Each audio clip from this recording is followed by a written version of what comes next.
Rod Marsh, legendary Australia wicketkeeper, dies aged 74 after heart attack. Legendary Australia wicketkeeper Rod Marsh has died aged 74 after suffering a heart attack.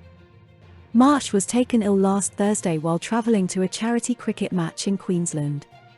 He effected 355 dismissals, a world record at the time of his retirement, in 96 Test appearances for Australia from 1970 to 1984. He also played 92 one-day internationals and served as Australia men's chairman of selectors until 2016. Marsh is third on Australia's all-time dismissals list behind Adam Gilchrist with 416 and Ian Healy's 395. Australia Test great Mark Waugh described Marsh as an absolute icon of the sport. Waugh continued, "I had the pleasure of working with Rod for a number of years as a selector, and you wouldn't meet a more honest, down-to-earth, kind-hearted person." Former Australia one-day international David Hussey paid tribute on Twitter, writing, "Rod will be missed. His saying, 'Cricket is a simple game made complicated,' still resonates with me." Marsh would go on to form a formidable partnership with fast bowler Dennis Lillee, with the pair combining for a record 95 Test dismissals.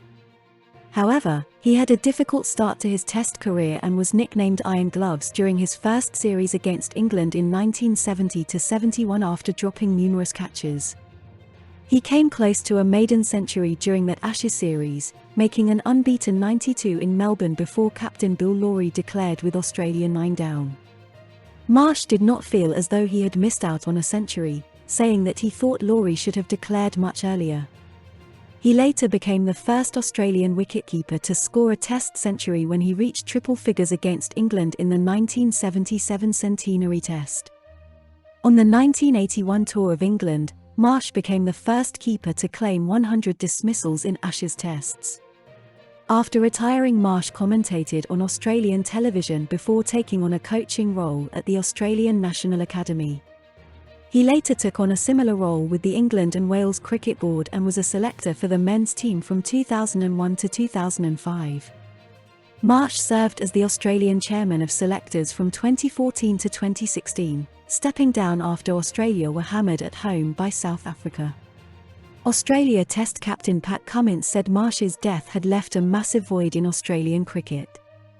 "I, along with countless other people in Australia, grew up hearing the stories of him as a fearless and tough cricketer," Cummins said. His swashbuckling batting and his brilliance behind the stumps over more than a decade made him one of the all-time greats of our sport, not just in Australia, but globally. Former Australia captain Greg Chappell, who played alongside Marsh, described him as the spiritual leader of the group, while Ian Chappell said anybody that met him enjoyed his company.